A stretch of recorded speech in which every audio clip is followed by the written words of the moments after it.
Bonjour, bonjour. Aujourd'hui, on va revenir sur un événement important. On va revenir sur le Caracazo. Alors, c'est quoi le Caracazo? Le Caracazo, c'est l'événement fondateur de la révolution bolivarienne au Venezuela. C'était il y a 31 ans, tout juste 31 ans. Au Venezuela, on est en train de commémorer cet événement. Cet événement donc marque la genèse de la révolution bolivarienne. Alors, vous allez me dire, mais pourquoi il a mis son gilet jaune pour nous parler de l'Amérique latine? Eh bien, attendez, vous allez voir, vous allez comprendre dans pas longtemps. Le Caracazo, c'est la première révolte mondiale contre le néolibéralisme. Et le Caracazo, c'est important de le comprendre pour deux raisons. La première raison, c'est que ça nous permet de comprendre la révolution bolivarienne. Ça nous permet de comprendre l'histoire de la révolution bolivarienne et ça nous permet de comprendre le Venezuela aujourd'hui. Ça, c'est la première des raisons. La deuxième raison, c'est que ça nous permet aussi d'analyser les révoltes contemporaines que nous sommes en train de vivre chez nous.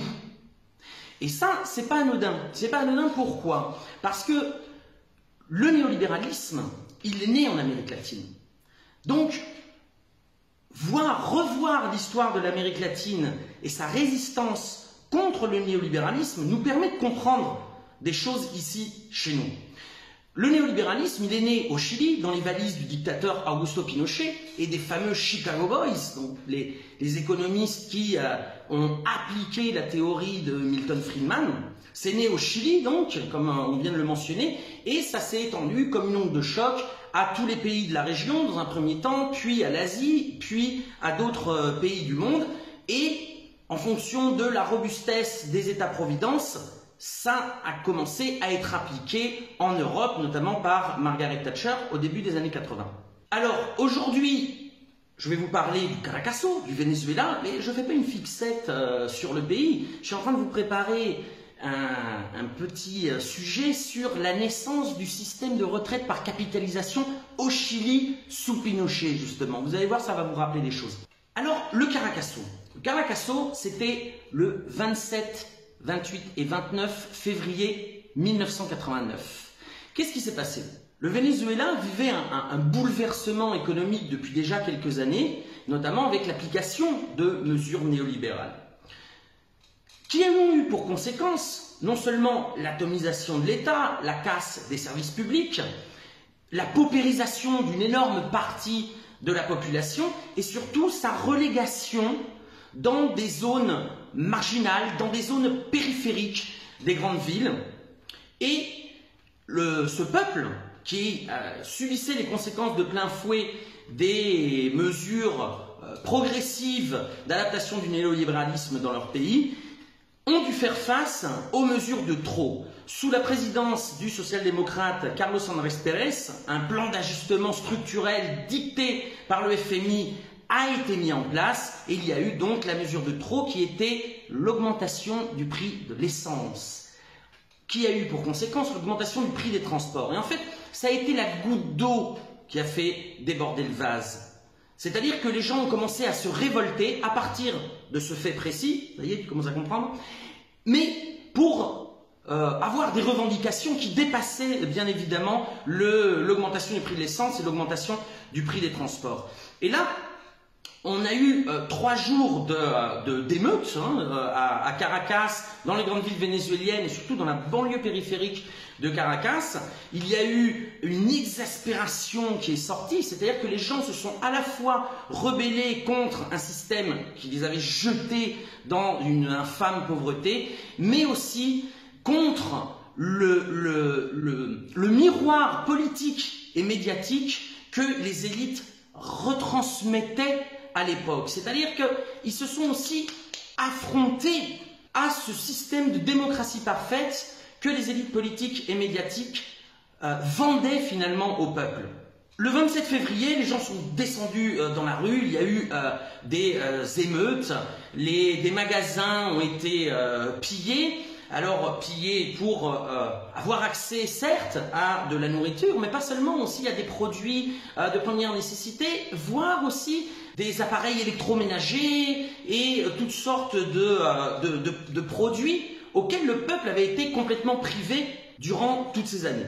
Un des faits marquants du Caracazo, c'est la répression politique, médiatique et policière. Quand on parle de répression politique et médiatique, c'est surtout dû au fait que les élites d'alors se demandaient « mais qui sont ces gens?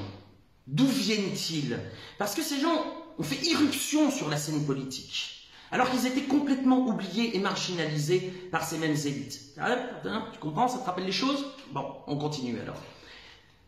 En faisant irruption de manière parfois violente sur cette scène politique, il y a eu un premier choc. Un premier choc. Il ne correspondait pas au mythe de cette démocratie parfaite. Et puis, bien sûr, il y a eu la répression. La répression, lors du Caracasso, a été immense.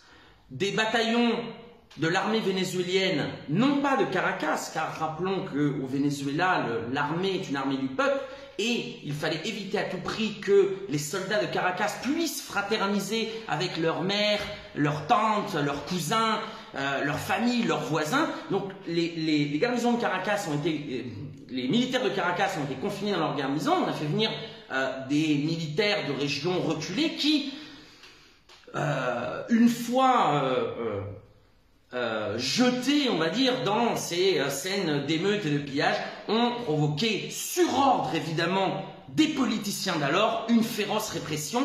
On parle de 3000 morts. 3000 morts, c'est pas rien.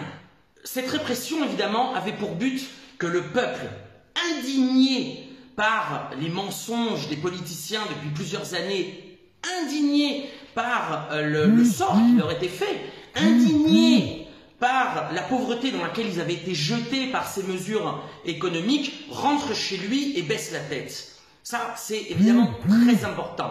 Cette répression a eu pour conséquence une énorme prise de conscience. Une énorme prise de conscience, d'abord, du peuple, qui n'attendait rien de la classe politique d'alors, mais qui savait pertinemment, avec ces 3000 morts, qui ne pouvaient absolument pas attendre de solution de cette classe politique. Et puis, prise de conscience aussi au sein des forces armées. À l'époque, il y avait un jeune gradé qui s'appelait Hugo Chavez, qui a été lui aussi indigné par cette répression féroce contre le peuple vénézuélien. Et les premiers germes de la révolution bolivarienne ont donc été semés ce jour-là, ce jour de révolte populaire contre le néolibéralisme au Venezuela. Avec le temps, Hugo Chavez, prenant d'ailleurs pour exemple de ce qu'il ne faut pas faire, le Caracasso, a tenté donc un coup d'État le 4 février 1992.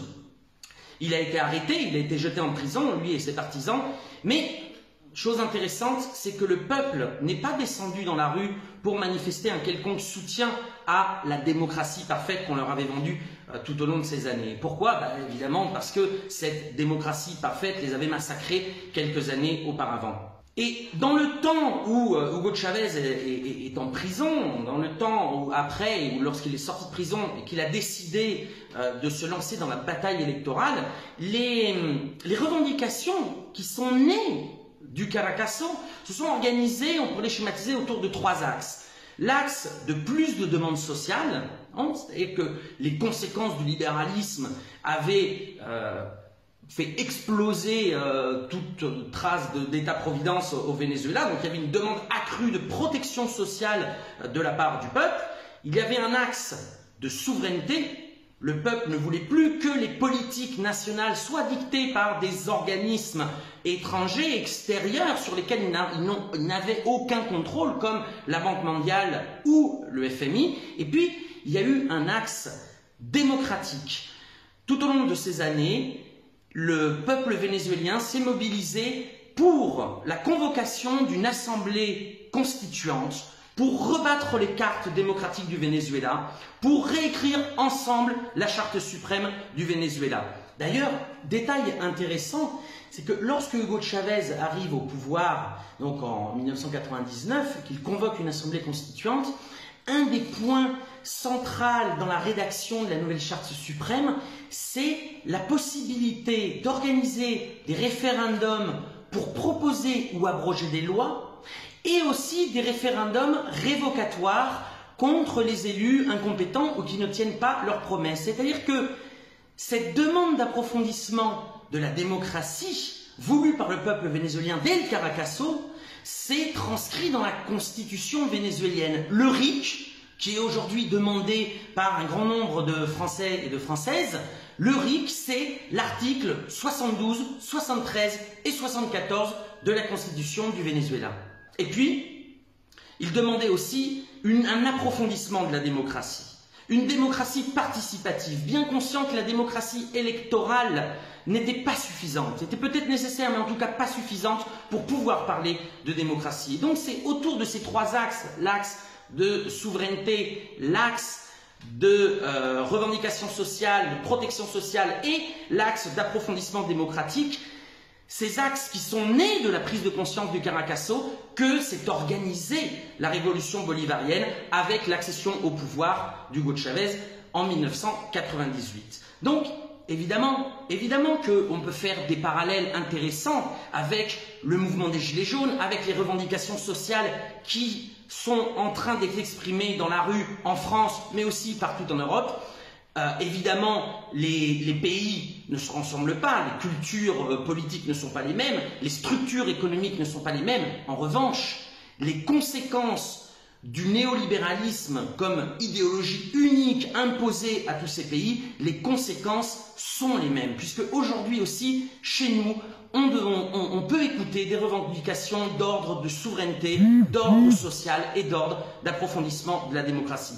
C'est ça aussi, c'est pour ça que le Caracazo est très important et qu'il faut comprendre cet événement à la fois pour comprendre l'évolution de la révolution bolivarienne, mais aussi pour avoir une analyse des événements qui se déroulent par chez nous. Pour comprendre le Caracazo, ses implications politiques, on allait réaliser une petite interview d'un activiste social connu à Caracas. Il s'agit de Gustavo Borges. Alors Gustavo Borges a vécu le Caracazo, a vécu ces journées de février 1989 et il va nous expliquer quels ont été les enjeux. Il va nous livrer son témoignage de cet événement qui a marqué l'histoire du Venezuela. On remercie d'ailleurs la compañera Beverly Serrano et les Brix Pessoub pour nous avoir filmé les réponses de Gustavo. On va écouter Gustavo. Gustavo, qu'est-ce que c'est que le Caracazo? Qu'est-ce qu'a marqué le Caracazo dans l'histoire politique vénézuélienne? 27 de febrero, hace 31 años, ¿no? Sí, 31 años. Tengo un hijo y una nieta que nacieron precisamente en esa fecha, 27 de febrero. Le dicen terremoto a los dos, por cierto. Pero eso ilustra muy bien lo que sucedió el 27 de febrero de 1989. Fue un sismo. En realidad fue una rebelión, la rebelión popular. Una rebelión popular en contra de las medidas neoliberales de aquel entonces. Decimos que de Carlos Andrés Pérez, pero ya eso venía gestándose muy fuertemente, el descontento, la indignación que sentía la gente común en las calles, el pueblo llevó a una expresión natural de rebeldía que hoy en día se conoce en todo el mundo como sacudón o el Caracazo, o sea, el 27 de febrero de 1989. Mira, mucha gente dice que la gente salió por hambre. Yo digo que salió más bien a rescatar su dignidad. Tanto engaño, tantas mentiras, tanta manipulación de los gobernantes de aquellos tiempos en la Cuarta República, en este caso Carlos Andrés Pérez. Fue un quiebre histórico de la forma de la persona común, el de a pie ver a sus gobernantes. De ahí en adelante ya no fue lo mismo. La dignité du peuple. C'est intéressant la réponse de Gustavo, parce que ça, c'est pas quantifiable, c'est pas mesurable sur des indicateurs sociaux, économiques, et pourtant, c'est le moment où le peuple relève la tête face à l'élite politique, aux élites économiques, et dit ça suffit, on n'en peut plus, on ne veut plus que vous nous marchiez dessus. C'est intéressant. Gustavo, quelle a été la répression de ces journées du Caracazo? Sí, mira, esos bloques y esos barrios que se ven a mis espaldas son un ejemplo de cómo respondió el gobierno de aquel entonces en contra de la población. Esos bloques amanecieron bajo metralla. La orden había sido que la gente volviera a sus barrios, la gente volviera a sus casas. O sea, la orden que se dio en ese momento a los comandos de represión contra el pueblo hace 31 años fue inclusive disparar a matar. Se dispararon 4 millones de balas, murieron miles, más de 3.000 personas murieron en aquel entonces, ¿no? Hombres, mujeres, adultos, viejos. Y la represión fue brutal, o sea, había que contener a aquel pueblo porque eso iba a pasar a mayores, pues, y pasó a mayores. Eso pasó a mayores, porque aún recordamos el 27 de febrero de 1989 como el día en que se levantó el pueblo contra las medidas neoliberales de aquel entonces. Bon, comme on peut le voir, ils n'y sont pas allés de main morte. Alors là, évidemment, il faut mettre un bémol, hein, la répression du Caracasso n'a rien à voir avec la répression du mouvement des Gilets jaunes en France ou du mouvement syndical.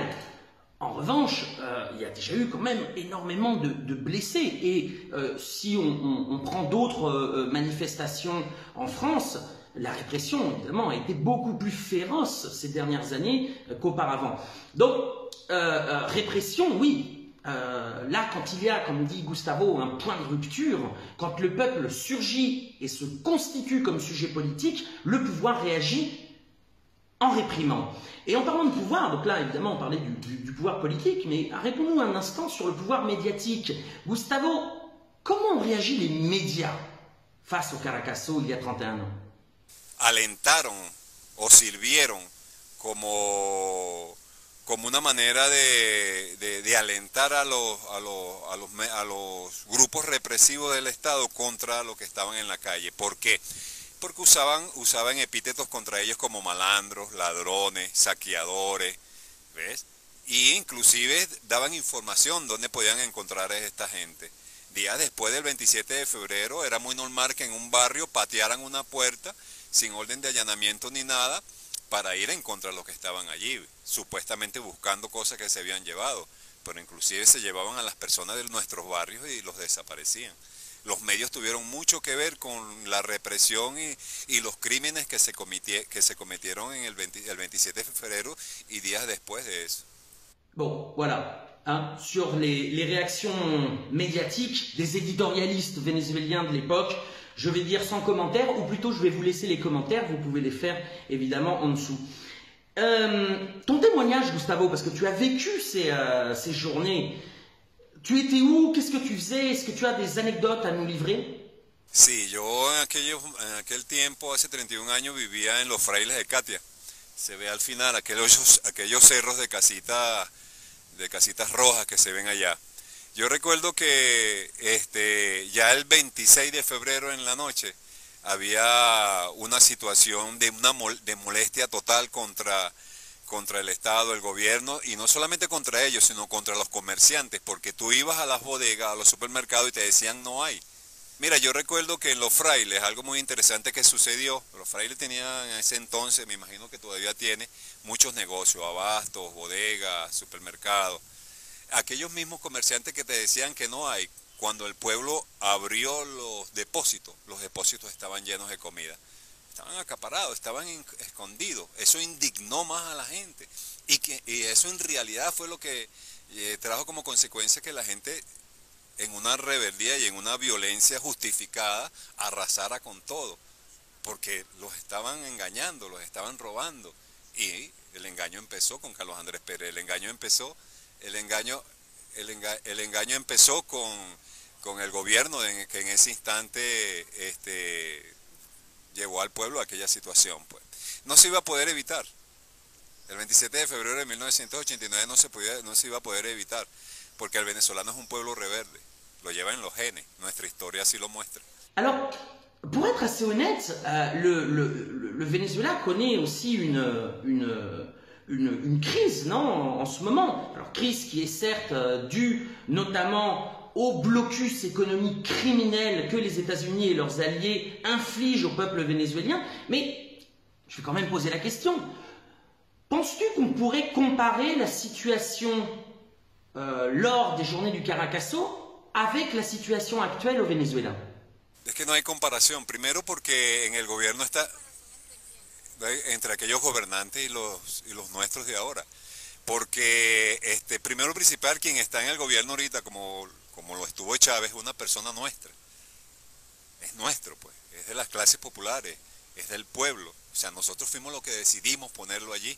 Primero porque Chávez nos los pidió y luego porque nosotros decidimos que volviera a ser nuestro presidente. Es nuestra voz, pues, el que lo hace. Y segundo, el pueblo está consciente de por qué razón es la situación por la que estamos pasando. ¿Verdad? Bloqueo, asedios, amenazas de invasión militar, inclusive ayer mismo Estados Unidos volvió a amenazar a Venezuela con una invasión militar, ya que las sanciones no han traído como consecuencia lo que ellos quieren, que es que el mismo chavismo tumbe el gobierno, porque tienen que contar con nosotros para tumbar el gobierno, porque ellos no pueden hacerlo y nosotros no lo vamos a hacer porque estamos restiados con él, porque sabemos lo que representa nuestro proceso revolucionario, aún con todas las críticas que se puedan hacer y todos los problemas que podamos tener, sabemos dónde estamos parados y hacia dónde vamos. Entonces no hay comparación con aquellos tiempos y estos tiempos. Aquí no va a volver a suceder un Caracazo o un sacudón a la medida como la oposición o los Estados Unidos y sus halcones quieren que suceda, porque este pueblo está consciente. Ok, el pueblo está molesto, está pasando roncha, está pasando trabajo, hay situaciones muy delicadas, pero es porque estamos en una guerra que nos ha impuesto Estados Unidos. Eh bien écoute, Gustavo, je te remercie. Attends, avant, est-ce que tu aurais un message pour les gilets jaunes et les gens qui, en France, sont en train de manifester leur mécontentement aussi de ce monde néolibéral, mécontentement qui ressemble d'ailleurs fortement au mécontentement des Vénézuéliens il y a 31 ans. Est-ce que tu as un message pour les Français qui t'écoutent? Que hagan una revolución a su medida, según su país, una revolución de ellos. Nosotros los venezolanos estamos haciendo la nuestra, a nuestra medida, sin copiarla de nadie. Es una revolución bolivariana. Bueno, los chalecos amarillos y el pueblo francés tiene que hacer lo mismo, hacer una revolución, pero una revolución en donde no solamente se conformen con ganar las exigencias que están haciendo, no, tiene que ser una revolución profunda. No se dejen engañar con pañitos de agua caliente, ni con espejitos, ni con reuniones de los altos gobernantes de ellos. No, la revolución tiene que ser profunda y de raíz. Voilà pourquoi c'était si important de revenir sur le Caracazo, sur ce qui s'est passé au Venezuela il y a 31 ans. Je crois que là, tu as évidemment compris le pourquoi du gilet. Je t'invite évidemment à nous suivre, mais pas forcément un pouce bleu, t'es pas obligé. Par contre, partage cette vidéo avec tous tes contacts pour que le débat se fasse entre vous, entre nous. Et bien sûr, suis-nous sur les réseaux sociaux, sur le blog www.romamibus.info. Un grand merci à Gustavo, un grand merci à Beverly et merci aussi à Liliane pour les images. À bientôt.